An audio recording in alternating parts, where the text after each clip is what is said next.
Peter Haas বাংলাদেশের রাজনীতিতে এই হাসের কিন্তু ব্যাপক ভূমিকা আছে। এটা পাতি হাস না, নীলা মার্কেটের অন্য হাস না, এটার নাম হচ্ছে পিটার হাস, মানে সাবেক মার্কিন রাষ্ট্রদূত। আওয়ামী লীগ সরকারের পতনের পেছনে মার্কিন ডিপ স্টেট কাজ করেছে, তথ্যপাত্র সামনে চলে এসেছে। ট্রাম্পও ক্ষমতায় আসার পরে কিন্তু বলছিল দুইটা এনজিও রে কত মিলিয়ন ডলার জানি এখানে দেওয়া হয়েছিল, এগুলো নিয়ে কিন্তু প্রশ্ন তুলছিল। এরপরে সরকার পতনের আগেই পিটার হাসের কিন্তু চাকরি চলে গেছিল, আমেরিকা তারা সরাই নিয়েছিল। তো সরকার পতনের পর পিটার হাস আবার বাংলাদেশে আসছে, তবে তিনি কিন্তু মানে দৃশ্যত সরকারি কোনো ভূমিকাতে আসেন নাই। একটা কি বলা হয় যে একটা কোম্পানির, এলএনজি কোম্পানির প্রতিনিধি হিসাবে তিনি এই মুহূর্তে বাংলাদেশে কাজ করছেন। তবে তাকে ঘিরে কিন্তু গুঞ্জন আছে যে মার্কিন ডিপ স্টেট ডক্টর মোহাম্মদ ইউনুসকেও কিন্তু এখন পছন্দ করেন। একজন গুপ্তচর যে আটক হয়েছে দেখছেন তো, এনায়েতুল্লাহ, তিনি কিন্তু তথ্য দিয়েছেন যে, এখন তার তথ্য কতটুকু সঠিক জানি না, পুলিশের বক্তব্য কিন্তু এরকম যে বর্তমান আমেরিকার সরকার ডক্টর ইউনুসের সরকারকে পছন্দ করছেন, এমনকি এই সরকারকে সরাইয়া একটা তত্ত্বাবধায়ক সরকার আনার জন্যই কিন্তু আসলে কাজ করতেছে, এমনটাই কিন্তু এখানে দাবি ছিল। তো এর মাঝখানে মার্কিন যুক্তরাষ্ট্রের যে সরকারের প্রতি নাখুশ অবস্থান এবং শুল্ক সহ অনেক ইস্যুতে প্রতিবেশী দেশ ভারতের সাথে যে শক্ত অবস্থা, সেখানে স্বাভাবিকভাবেই মার্কিন যুক্তরাষ্ট্রকে খুশি রাখতে সারা পৃথিবী চায়। আর বাংলাদেশের এই মুহূর্তে রাষ্ট্রপ্রধান হিসাবে ডক্টর ইউনুস অবশ্যই চাইবে দুই কারণে। একটা হচ্ছে তিনি যেই সময়টায় ক্ষমতায় আছেন, কোনো কারণে তাকে যদি উৎখাত করা হয় কোনো পরিকল্পনা করে, মান সম্মান ইজ্জত সব শেষ হয়ে যাবে। আর দ্বিতীয় হচ্ছে দেশের স্বার্থে যে আমেরিকা যেই হারে ট্যাক্স টুক্স সবাই লাগান শুরু করছে, তো বাংলাদেশ যদি আমেরিকা থেকে, মানে ট্রাম্পের একটা শর্ত হচ্ছে কি যে আমার দেশ থেকে তোমরা পণ্য কিনতে হবে, তাহলে যে যারা যারা বেশি বেশি কিনবে আমরা তাদেরকে ট্যাক্সের আওতাটাতে অনেকটা ছাড় দিব। তো এর মাঝখানে এখন আলোচনায় আসছে যে সাবেক মার্কিন রাষ্ট্রদূত পিটার হাসের যেই প্রতিষ্ঠান, এলএনজি প্রতিষ্ঠান, সেই প্রতিষ্ঠান থেকে আপনার সরকার এলএনজি কিনছে। তো এরপরে বিষয়টা নিয়ে কিন্তু পত্রিকা আলোচনায় আসছে যে এলএনজি কেন পিটার হাসের প্রতিষ্ঠান থেকে কিনছে। এখানে আন্তর্জাতিক বেশ কয়েকটি কোম্পানি আছে। তো আমাদের অর্থ উপদেষ্টা তিনি তো বলছেন তিনি নাকি পিটার হাসের চিনেনি না, মানে এই যে অথর্ব টাইপ কথাবার্তা। যাই হোক, তো অর্থ উপদেষ্টার বক্তব্য হচ্ছে যে এলএনজি কেনা হচ্ছে আন্তর্জাতিক মূল্য তুলনা করে। সাবেক মার্কিন রাষ্ট্রদূত পিটার হাসের প্রতিষ্ঠান দেখে না, যুক্তরাষ্ট্র, চীন, কাতার, সৌদি আরব, যে দেশই হোক দাম তুলনা করে কিনছি। এ সময় এর আগে সাবেক রাষ্ট্রদূত জেমস এফ মরিয়ার্টির সময় কি গার্মেন্টস দিয়ে দেওয়া হয়েছে, এমন প্রশ্ন তিনি আসলে তুলেছেন। তো বাংলাদেশ এবং যুক্তরাষ্ট্রের মধ্যে বাণিজ্য ঘাটতি কমাতে জ্বালানি আমদানি চুক্তি হয়েছে। এই চুক্তির আওতায় মার্কিন কোম্পানি এক্সিলারেট এনার্জি আগামী 15 বছর ধাপে ধাপে 1 লক্ষ কোটি টাকার এলএনজি সরবরাহ করবে বাংলাদেশকে। ঢাকায় রাষ্ট্রদূতের দায়িত্ব ছাড়ার পর ওই প্রতিষ্ঠানের স্ট্র্যাটেজিক অ্যাডভাইজার হিসাবে পিটার হাস এই মুহূর্তে কাজ করছে। এছাড়াও যুক্তরাষ্ট্রের সাথে সরকার ব্যবসা বাড়াইতে চায়, আমদানি বাড়াইতে চায়। কোন মেকানিজমে তা করা হবে সেটা বাণিজ্য মন্ত্রণালয়ের দায়িত্ব। যুক্তরাষ্ট্র থেকে গম সহ অন্যান্য পণ্য আমদানিতে খরচ বাড়লেও ভোক্তাদের উপর নাকি প্রভাব পড়বে না। এছাড়া বেশ কয়েকটি বিদ্যুৎ উপকেন্দ্র, সার, এলএনজি কেনার অনুমোদন দেওয়া হয়েছে। এখন এখানে যতটুকু বোঝা যাচ্ছে আমেরিকাকে খুশি রাখতে সারা পৃথিবী চায়। আমেরিকা নাখুশ হলে প্রথমত হচ্ছে যে ভ্যাট ট্যাক্সের খেলাটা, এটাতে দেখেন ভারত অনেক পিছিয়ে গেছে। এমনকি ভারত কোথাও না কোথাও তারা ঘাড়ামি করার সুযোগ আছে, বড়দের শক্ত অর্থনীতি, মিত্রদের সংখ্যা বেশি। এবার বাংলাদেশের কিন্তু বেইল থাকবে না। আর এই মুহূর্তে তো সরকারই নাই, যে সরকার আছে এই সরকারটা তো স্টেবল সরকার না। ডক্টর ইউনুসের উপর এই সরকার, আমেরিকার সরকার নাখোশ, আমরা যতটুকু দেখলাম গণমাধ্যমে। সো সরকার দুই কারণেই, দেশের স্বার্থে হোক নিজের স্বার্থে হোক, চাইবে আমেরিকাকে খুশি করতে। সালামু আলাইকুম। খুবই চাঞ্চল্যকর প্রতিবেদন এবং তথ্য।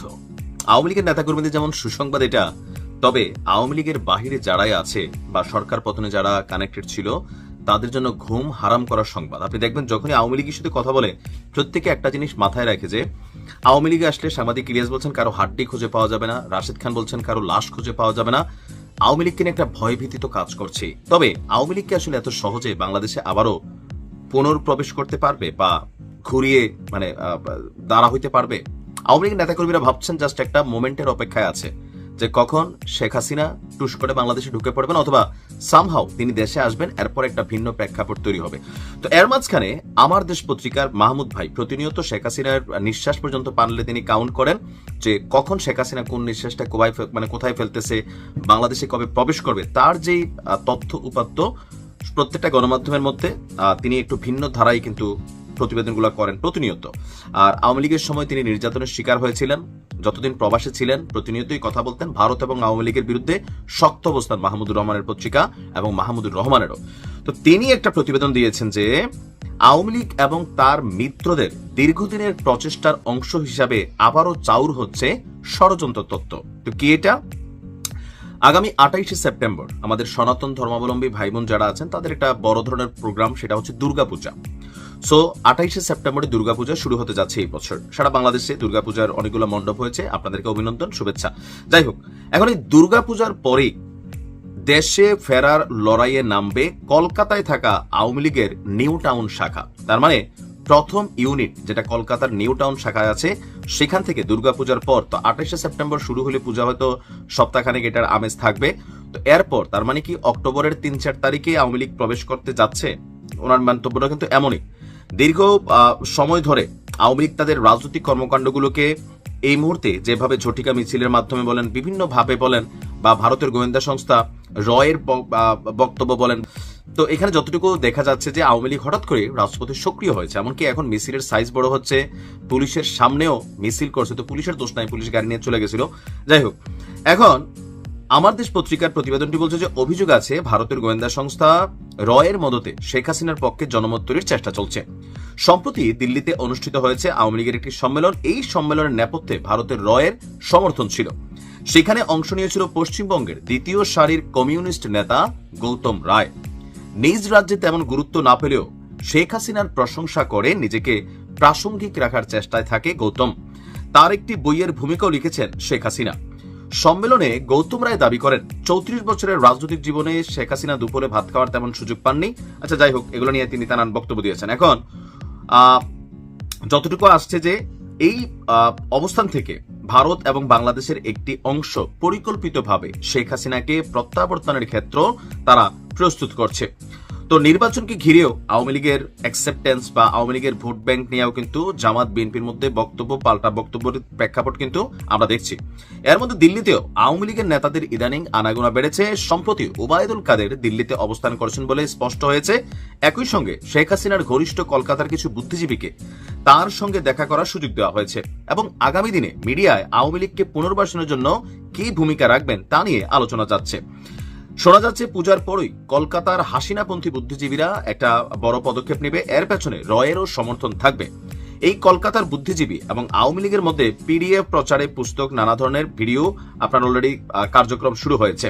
তো সব মিলিয়ে শেখ হাসিনার প্রত্যাবর্তন নিয়ে ভারতীয় মিডিয়া এবং আওয়ামী লীগ সমর্থকদের এই তৎপরতা নতুন এক বিতর্কের জন্ম দিয়েছে যে দুর্গাপূজার পর তিনি তার প্রথম ইউনিট বাংলাদেশে পাঠাচ্ছেন। তবে আমার কাছে মনে হয় না যে এটা হবে।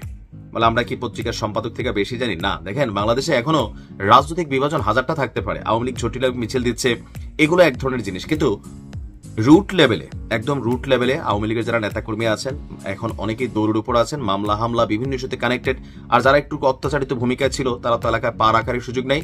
এমনকি যেখানে মিছিল মিটিং হচ্ছে সার্বিকভাবে প্রতিহত করার কিন্তু চেষ্টা করছে। তার মানে কি এই যে আওয়ামী লীগকে একবারে দমাই ফেলা সম্ভব হবে না? আওয়ামী লীগ মাঠে থাকবে, ছিল, আছে। রাজনৈতিকভাবে এখন তাদের যে দুঃসময় বা অতীতের যেই কর্মকাণ্ডের কারণে আজকে তারা এই লেভেলে নিজেদেরকে নামিয়ে আনছে, এইটাকে পাবলিকের কাছে পজিটিভলি ফিডব্যাক নিতে হবে।